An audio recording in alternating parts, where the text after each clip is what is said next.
Yep. It's quiet. And we are live. Oh, wow. Oh, shoot. We forgot our 10 seconds of silence. Never mind. Okay, everybody press record. The people that know us will forgive us. Yeah. 10 seconds of silence starting now.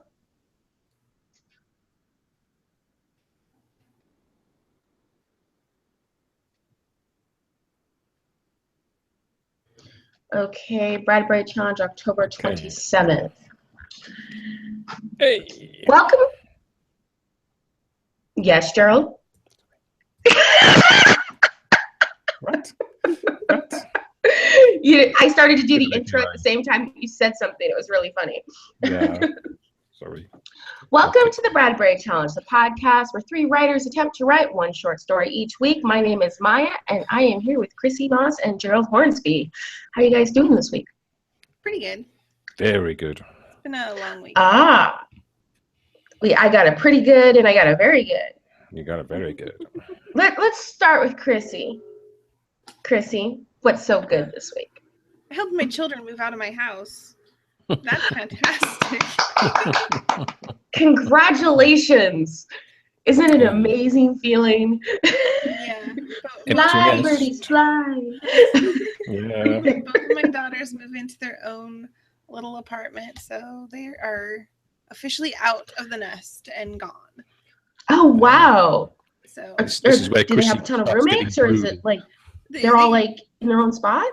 No, they moved in together and got a roommate, so the three of them are now. That's great. But my one daughter never really wants to live on her own anyway, so that works out for her because empty houses make her feel creeped out. Yeah, it is creepy the first time you're in an apartment by yourself. Right, exactly. And then the middle one is she has her own room for the first time in her life. Aw, that's so sweet. Isn't it weird watching them be all adult? Yes. It's very awkward. I noticed that myself. I'm like, really? But they're adults now. And now I have more time to myself in my own house. So it's really great that way. Writing time. That's going to be awesome. They never really grow up, though. Not too much. Oh, no. I mean, I'm not a grown-up if you want to be technical about it. So how could I expect them to grow up? Yeah. My entire existence has been the blind leading the blind. That's right. Mothering. But I have no idea what I'm doing. Yeah. No one so does. I also wrote my short story for this week. Woohoo. So great. I actually wrote it right after we got off the podcast last week. And then it was finished. And I haven't written anything else this week except for last night. I wrote some more because it's been a very hectic day of moving or week of moving. So congratulations. I'm glad you had a great week, and I wish your daughters the best. I know having that first apartment is so wonderful. So Gerald, hello. Very good this week. Did you write more than one short story this week? Of course he did. I did, but more significant. Should we take bets on how many? No, only 2. Chrissy, how many do you think you wrote? Sorry. No. I think 3. Why would you give us the answer, Gerald? What did he say? I said 2. 2, okay, 2. Yeah, he wrote 2. But yeah, I wanted to have a significantly, the one is going to be my carve entry. What? Yay! So you wrote a whole new story for the contest. Yeah, because I went through, because you've been very kind and said lovely things about my writing. So I thought, well, I'll go through all the stuff I've written this year, 67 of the things, and you just had to put that in there. Just stick in the knife and twist real slow. There's 52 days in a week, and we aren't even all the way through October yet. Yeah. And so I know 60. Oh wow. Yeah, but most of them are short bits and flash fiction and stuff. But so I went through them all and I selected 36, and I came to the conclusion that none were suitable for carve. I didn't like any of them. So I was going to one of my writing groups yesterday, driving along, and bam, the idea hit me. and so I sort of dived into a cafe and just scribble, and it's going to be very good. I'm stoked for you. Now, when you were going through your old stories and you narrowed it down to 37, and then you went through those and you're like, none of these are suitable, what was your criteria? Were you thinking about whether you just liked the writing, or were you thinking about Carve magazine in particular? I was thinking about Carve magazine. I thought they were all too sort of genre orientated, and not there was. Not that they were bad, just not appropriate for them. Yeah, and there was no capacity for depth in them. To be honest, I thought they were, some of them were. I like some of them. Some of them I'm very pleased with, but they're stories, but not really suitable to send off. So. So I suppose that's two things really. So I've got my sort of collection. It's about 30,000 words of short stuff, which after the end of the year I'll do something. I'll edit down and publish as a collection of short fiction. So just to do something. I'm thinking this collection should be my year of the Bradbury Challenge. Yeah, something like that. Yeah, take the best of them. Maybe I'll drop it. I'll choose 52. So there's one per week. Yeah, I think that would be such an awesome collection, Gerald. I really do. Yeah, I'm gonna write that down even.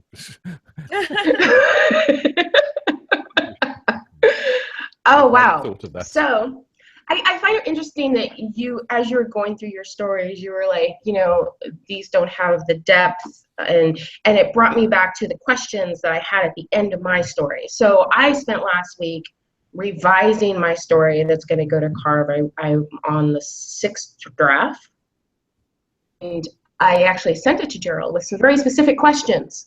I wanted him to read it as if it were on the Literary Roadhouse.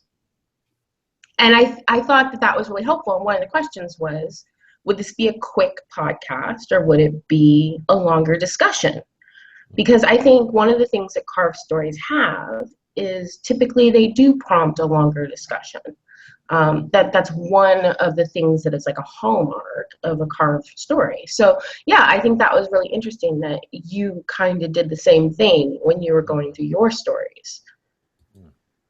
Yeah, I think that's because I've sort of I'm writing in a certain style, and I've been concentrating on longer works. So there's a slightly different style to writing longer genre fiction than shorter literary fiction, and I'm sort of happy in that. And looking back through, going back to January and looking back through some of the stories, I think that's a good story, but it's very, very above the surface. It's an interesting story, interesting characters, but there's no opportunity for creating depth to it. So yeah, this. You gonna tell us what the idea is, or are you gonna keep it under wraps? I'll tell you roughly what it is, and it sort of fits in with my sort of political ideas and stuff like that, which is always good. And it's writing a story from the point of view of a Polish immigrant who finds himself a subject of the current anti-immigration rage within this lovely country of ours. And and he's hardworking. He's here legally. He's been paying his taxes. He speaks English perfectly, and all this sort of stuff. So he's an ideal immigrant, perfect immigrant. But because he has got a little bit of a strange accent, and he's called Stefan, which is not a British name, people turn on him. And I think that definitely sounds like a Carve story. Yeah. I think that there's a lot of room in that. I think so. So yeah, it's the desire to show things from someone else's perspective, and it won't make any difference to anyone politically, but I'll be pleased with it. So that's all that matters. Well, I think it does make a difference. I think that regardless of what it is that matters to you most, having a story that touches on those things is always a good thing. So, you know, you look at a lot of science fiction and you're going to find race relations and politics and everything else in the undercurrent. It's because those are the things that matter to the writer or to the reader, and that's what they see in the work. And so I think knowing that it's going to a magazine where that is a requirement, where that is an expectation of the readers, not even of the editors, like be published in the magazine. I wouldn't want to send them a story and the editors love it and they publish it and then all the readers thought it sucked. Like, that would be my nightmare. That would be worse than just not getting in. I think that would just be pure hell. Because all those people, you're going to see their comments, or they're just going to stay silent and you're wondering why everyone's silent and really they're hating your story secretly. It would be like the equivalent of being on the podcast and not even getting it competently written. If they're silent, usually that means it's okay. Yeah, that's no. I don't want ambivalence. I don't want ambivalence. Tell me you hate it and why you hate it. That's fine, you know. If they hate it for like a really interesting reason, or they hate it because it touched emotional buttons, that's one thing. But just to be like, you can't write. What are you doing in Carve? New job. Like those kinds of comments. No. That would just be like my worst nightmare. I would cry. I think at that point it kind of goes on the editor some though, because why did they let it in Carve if the editors are hating it? But so I found one thing interesting in what Gerald just said. So he did 66 stories and has about 30,000 words of writing, right? Mm-hmm. I've done 16 stories this year, and I have 40,000 words written. So I have 40,000 words of unpublished, finished short stories just sitting on my computer. Which is pretty freaking awesome. And I don't keep stats, because that would just be embarrassing, because then I would get the comments, why are you on the Bradbury Challenge? You should go away. Let somebody else run it. Hey, I've already got the comments that, like, I talk too much, you know? Like, I don't want the comments that I don't belong here either. Okay, so are you guys preparing for NaNoWriMo? Yes and no. Yeah, same here. How are you guys preparing? Well, I already have the series that I'm working on, the novel series that I'm trying to work on, that hopefully, you know, I've gotten everybody out of the house now. I think that after this week, everything will settle down and I will actually be able to do this. Quick question. Is this your first NaNoWriMo without kids in the house? No, you still have the youngest, don't you? I still have one in the house, but he's not home. You still have one? Because when he is, he's probably quiet. No. My son, when it was just me and him, it was like a bachelor pad. There was just total silence. We grunted at each other. My son hungry. He's 6 years old, and he is high functioning autistic, which means he has no social skills whatsoever. Well, he has social skills. They're just not the same as everyone else's. So he finds questions to be the best way of communicating with people and doesn't know when to that's so adorable. Asking the questions, even when mom is ready to strangle him. So yeah.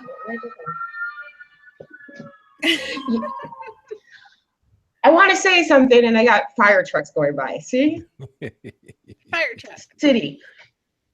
Yeah, exactly. Fire, ambulance, I can't tell the difference. So yeah, it's funny you say that, because when my son was little, he had ADD, and we were looking for a good friend for him because he was having problems making friends. Right. And there was a boy in his class who was functioning autistic, and they like got along so perfectly together. But you'd watch them. So cute. you know how little kids when they're like 2, 3 years old and they do like parallel play? Mm-hmm. Yeah. Well, you got like third graders doing parallel play. Yeah. And they did that thing where he would talk by asking questions, and my son was like totally like hyper and willing to answer all of them. Oh wow. That's they were fantastic. like the best friends ever. They just were like puzzle pieces, like full on puzzle pieces. And when he moved away, my son was so heartbroken. But it was really sweet. And when you described your son, I remember this little boy. He was so sweet. Yeah, my son's fantastic. I mean, he's smarter than I will ever be. Mm-hmm. and he has a new hobby of pulling apart and rebuilding his bicycle like over and over again. Oh, that's awesome. Which keeps him busy. And I actually work with a girl she reminds me of my son so much. I'm pretty sure she is also high functioning autistic, and I've told her, go get tested. That'll help you. But I have no problem with her because she does the same thing where she asks questions all the time and has wants to chatter, and I find her adorable and I love her. So like, bring it on. Yeah, like the boss that I stayed with for months when they had gone through like 7 receptionists in 6 weeks. And it was because he was autistic and nobody knew how to talk to him. He was like the best boss ever. He was this amazing guy, but nobody could see it because he drove him crazy. Right. Once my son was diagnosed, it made life so much easier because people understood he's different. You can't treat him like other people. And once that was in place, his life just improved so much. So how are you going to, like, NaNoWriMo is pretty structured. It's daily writing because we all know what happens when we miss days. Like, you miss days and that just ball adds up real quick. It's like snow downhill. Well, one thing that's nice is that my boyfriend will sit here and harp on me saying, why aren't you writing again? Which, because he hasn't been doing that lately because we've been so busy for the last month. We had that wedding we went to. We had children moving out. We've had... both of us have been sick, and just this month has been so busy. It's ridiculous. November, we have nothing planned except for Thanksgiving. So hopefully. Good. Oh, and a funeral. Him writing on you will help. Yes. Are you going to do any kind of time blocking? Are you going to try to write when your son's at school, or? I'm going to try writing in the mornings and writing when I get home. My favorite time to write is actually right after I get home. Oh, okay. In the evenings before I go to bed. And I'm thinking I need to add more reading to my schedule too, because I haven't had time to read, and I'm noticing that without reading, I am less creative and less willing to sit down and write. I was just thinking about that actually last night. It's interesting that you said that. So Gerald, how have you been preparing for NaNoWriMo? Not very well, to be honest. Love the honesty. Finally, we get a Gerald that says he's not very well and not completely prepared. You're not going to write 2 novels for NaNoWriMo? Yes, of course. Yeah. I may do actually, but I don't know what length they're going to be. But I have this idea for a cozy mystery. And the central character is a group of people who meet in a coffee shop, and it's called the Coffee Shop Mysteries. And I have the characters pretty much blocked out. I need more detail on those. And at the writing group yesterday, there was some time at the end, so I said, "Give me some ways that people could be killed." And everyone got very excited about that, and because the writing group, like candy to a bunch of kids. It's because the writing group's based up the coast a little bit, not far, but and we sit, the room we sit overlooks the sea. So and this coffee shop is going to be set near the sea. So it sort of fits, and people know what goes on around a seaside community. So and how people die. Oh wow, People can get killed. That's great. That just reminds me of my search history on Google. I'm like, I don't want anybody to see my search history on Google because of all the research I've done for my books. Writers must look like the ultimate terrorists when they go through like your research history, especially like thriller writers. Well, I wrote a book about a nuclear bomb going off, and so I have there's a lovely tool online where you can actually plot the fallout of the nuclear fallout and see what happens in the kill zone, and you can adjust the size of the bomb, and every intelligence agency is looking at that tool. It's brilliant. It's great for writers and everybody else. And you think, who don't I like? Oh, I know, and I know where they live. Let's drop a bomb on them. Oh yes. I would never do that. No, not at all. So I've enemies into a plot just so you can kill them off. That is tempting. Luckily, I don't have very many. There's one, but I'm working very hard at lack of attachment and forgiveness and compassion. Well done. I work very hard at that. So I've been preparing because we talked about it last week. You guys kind of convinced me to go ahead and do NaNoWriMo. I saw you did a YouTube video, but I haven't had a chance to watch it. Yeah, I'm going to do a short story in NaNoWriMo. My goal next year is to submit at least 2 stories a month to journals. Whoa. So that is 24 stories by the end of the year. Now, some of those are going to be repeats because towards the second half of the year, I'm going to be getting the rejections from the first half of the year. Get what I'm saying? I'm going to be resubmitting them. But I must submit 2 a month. And I need a bunch of stories. None of the ones I've written for Bradbury are good enough. I'm like you, Gerald. I'm looking at these stories. I'm like, there's not enough depth. There's a couple, but I want to turn them into novellas, or they go to the child anthology thing that I'm working on. Like, I need multi-layered, in-depth, interesting short stories for these literary journals. So what I've done is I have been finding the journals first and creating the stories later. So all last week, I was finding these journals and looking at the journals and reading these journals to see which ones are journals that I would want to be in. And I opened up a Scrivener file, and there's a folder for each one. And in each folder, I went through and I said what their word counts are, when the due dates are, and then write 1-sentence summaries of a story for each one. And so I've got 12. By the end of the week, I want to have 30. I'm not going to write 30, but I want to know that if I struggle with one, then I can just say, nope, I'm going to go to this one. Or if I write a bunch of short ones, then I know I've got 30. But my stories tend to be 2,000 to 3,000 words, so I'm probably going to be writing a new story every other day or every third day.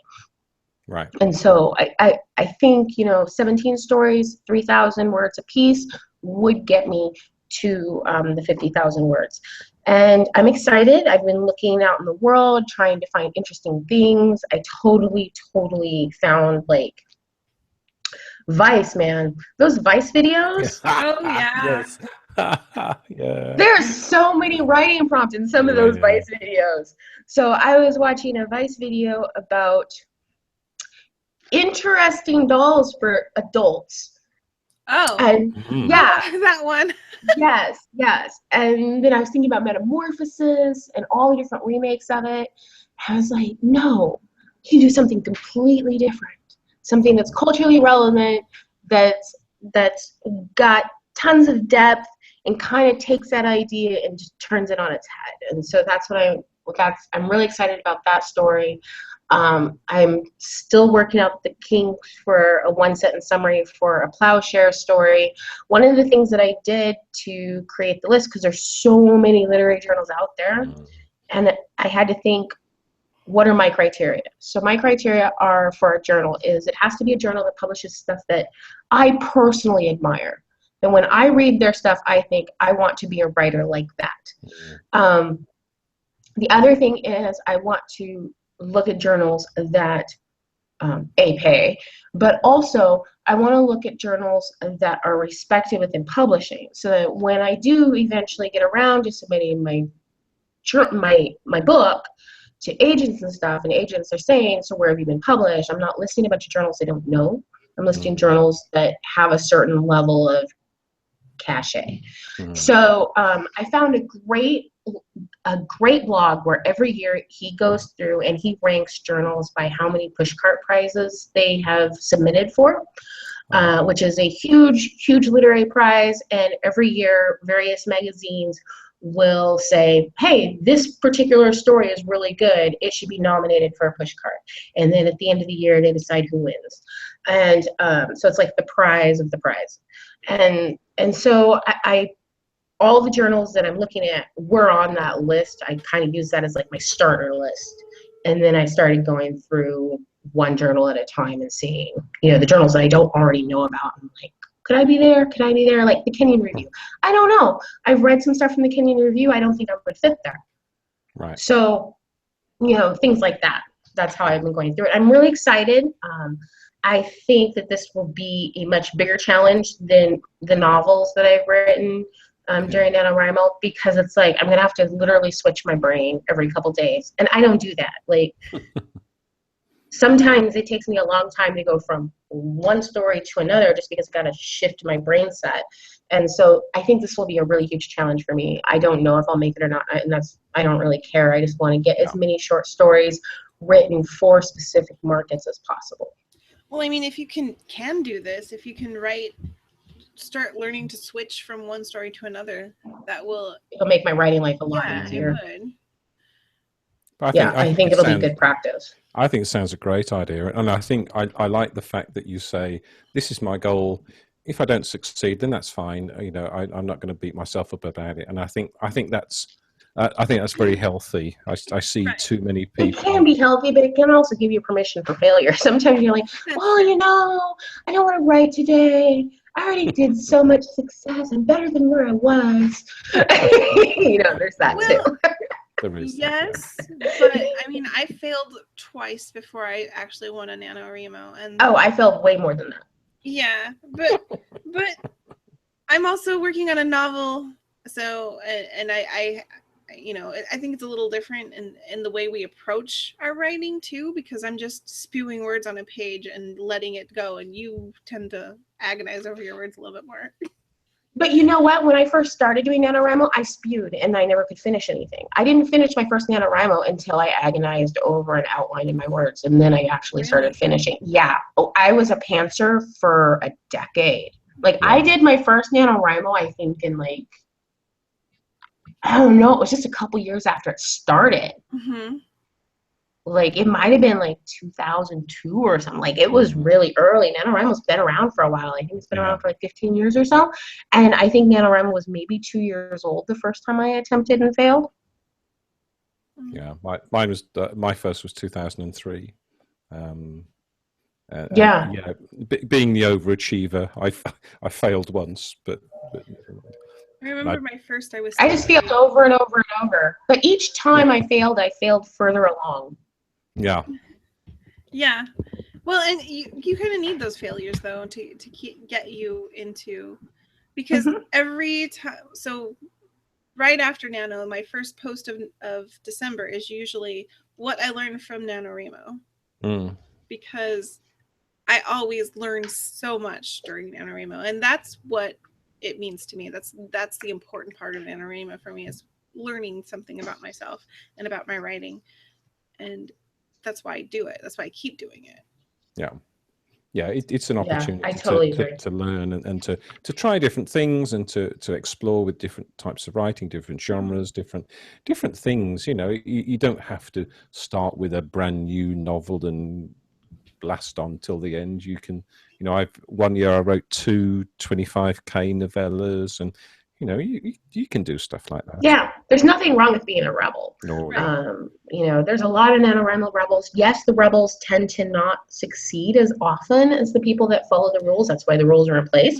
But I think if you can rebel and learn something, I think it's huge. Last year I learned a lot. I did not finish last year, and I learned more last year than I did in any of my previous NaNoWriMos. I went into it totally unexcited.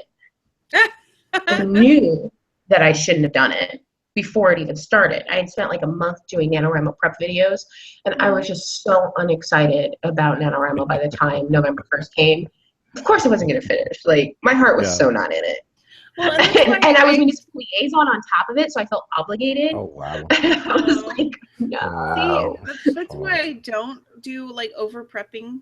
I have an outline of what I'm thinking of writing, but I don't have like, it's not detailed. It's just like the beats so that I can have the basics. Yeah. And that's all I want. I know that. Yeah, I was unexcited because I was unexcited because I was trying to do a story that I was trying to do a story I liked, but do it in a way that would be marketable. And I was trying to follow all the self-publishing rules. You know, I was trying to make it a series. I don't even read series hardly anymore because I don't want to be with the same characters that freaking long. Like, I want it to end. I want to read a book, and at the end, the characters are done, and I'm just like, wow, what happened? And I wonder about what happened, but I don't actually want the author to come back and tell me. I want them to let me wonder. And so I think I was looking at this 5-book series like, no, I had no excitement. I've dropped series after a couple of books because they just, the first one was the best one, and after that they just go downhill. See, I can't drop a series. That's the other thing. If I start a series, I have to finish the series. And I don't like series in the first place. So it's a huge risk. Like, oh no, I have dropped books. I'm like halfway through the book. I'm like, this is not catching my interest. Goodbye. Yeah, I can't do that. So, like, if I don't want to read it, why would I write it? Like, what happens? I get to book 3 and I hate all my characters. You're just a rebel, aren't you? I turn into R.R. Martin's. Like, the last book takes me 10 years. Everyone hates me. If you don't like all of the characters, then kill them all off. Doesn't work in romance. Oh, yeah. Oh dear. I was trying really hard. My heart just so wasn't in it. Yeah. I was trying to write a 5-book romance series. Oh, I'm sorry. My word. Yeah. It just wasn't gonna work. I should have just squished it all together, called it like a family drama, and I would have been very happy. Yeah. Mm-hmm. I would have been very happy to write it as a family drama and interlaced all the different like threads. But I split all the threads apart and tried to do a romance, and my heart just wasn't in it. I don't like reading series, so I really shouldn't write them, and I needed to just find that acceptance within myself. And I found that, and it was a huge step for me because literally everyone I hear talks about you have to write in series. Right. And that was when I decided that I wasn't going to self-publish and that series just weren't for me. It's understandable. Cool. Yeah, I learned a lot from Nana last year. But you also write literary fiction too, and most literary fiction, I cannot name a single literary fiction. No. They're all standalones. But I was trying to write something marketable. I was trying to write romance. Right. And yeah. So you're not the only one who can't write romance. I can put in like some romance inside of a novel, but that cannot be the main part of my book, or else I just no. Yeah, see, I was writing a romance series that had their individual plots, but there was one big long plot throughout all 5 books. And the big long plot is the part that I actually found interesting. Oh. And so, like, literally, I could smush them together and I would have, like, terms of endearment or something. Now that I could write.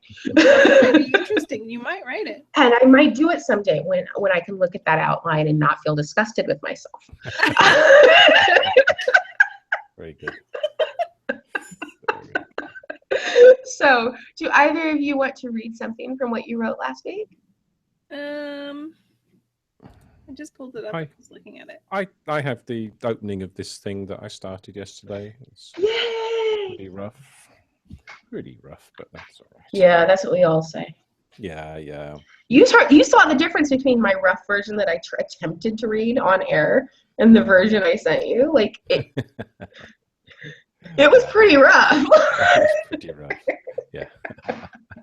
Yeah. This has had a quick sort of once over. So, but it's still, I'm still not sure about it. Anyway, what's it? I can't remember it. Unwelcome is the title of it.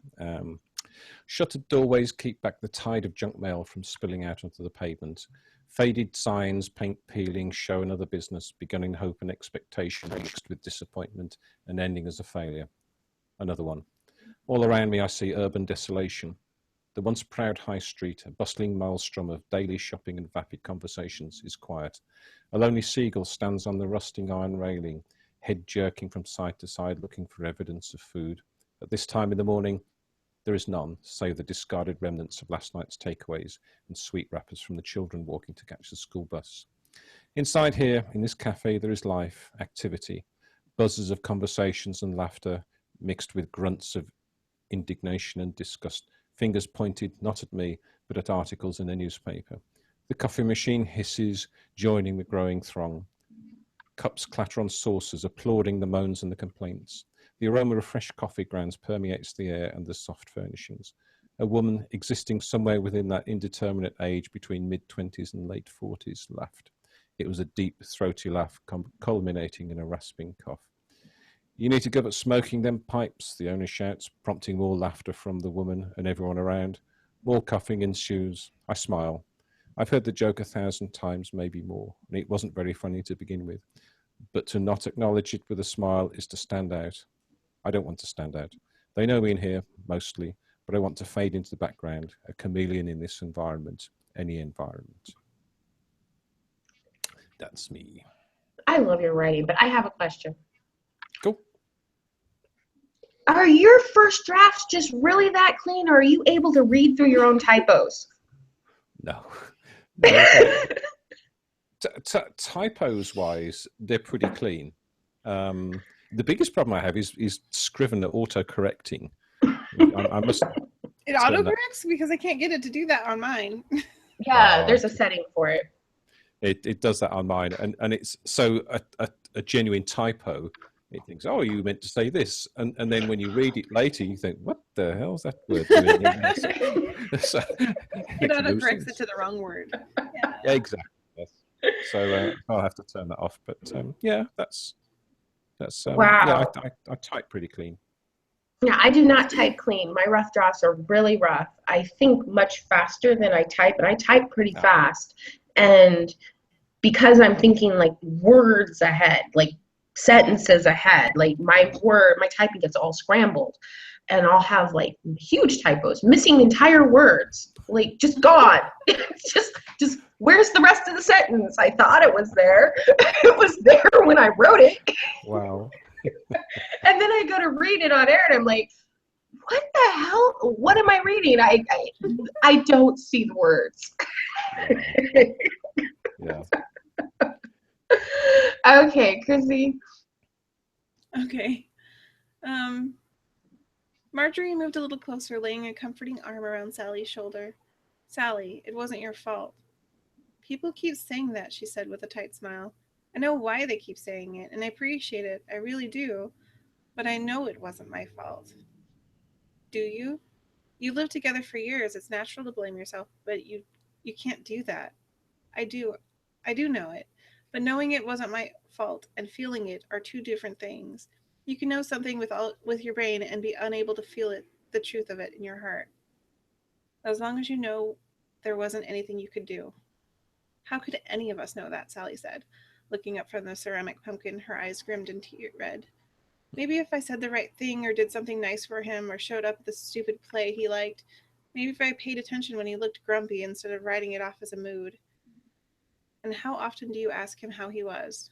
How often did you stand by his side when things were tough? They lived together and he knew he could talk to you at any time, but he didn't. That was his choice. Don't speak ill of the dead, Sally said.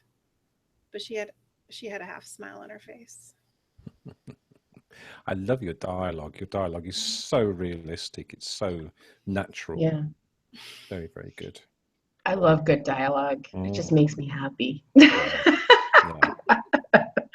Okay, and before we close out this week's show, do you guys have goals for next week? My goal is to walk into NaNoWriMo with 17 journals and 17 well-written one-sentence summaries for each story. Yeah, My goal is to write. Yeah. I want to have, between now and Monday night, I want to have a couple of decent plans in place, and I don't at the moment. So we have to do that. I just need to get back into the writing mode again, because otherwise the first week of Nano is going to be really difficult. Yeah. See, it's going to be easy for me with the podcast because my Nano is short stories. What are you guys going to do about Bradbury? Are you guys just going to say, okay, no short stories in November? Are you going to try to write short stories too? I always write more than one thing at a time anyway. Yeah. So I usually Really? I can't write one thing at once. If that's crazy talk.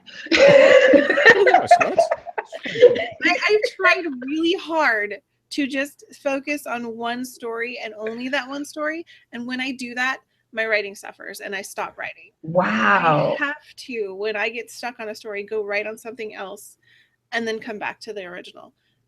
It gives my mind a chance to go through what I'm writing and to refocus. If I don't take that break, I start hating when I'm working. Oh, wow. That's no good. Yeah, that's not good. I usually have at least 2 novels going at the same time, and at this point it's going to be short stories. So okay, well, that works. And Gerald? Yep, same. You're going to do the same thing? Okay. Yeah. Okie dokie, here we go. Hey, and I just realized if I can manage to write one a day, I'd be caught up. What? For Bradbury Challenge. Yeah, I'd be all caught up. Now, that would be crazy because I don't write 1,600 word stories. All my stories are 3,000 words, 2,000 after they're edited, maybe. Mm-hmm. So I don't think it's possible, but if I get really, really ambitious, it is possible. You have to have a target. Okay. I want to thank you both for being here, and I want to thank all of our listeners for joining us on the Bradbury Challenge. If you would like more information about all of us and all of our shows, please visit literaryroadhouse.com. Ciao. Bye. Bye.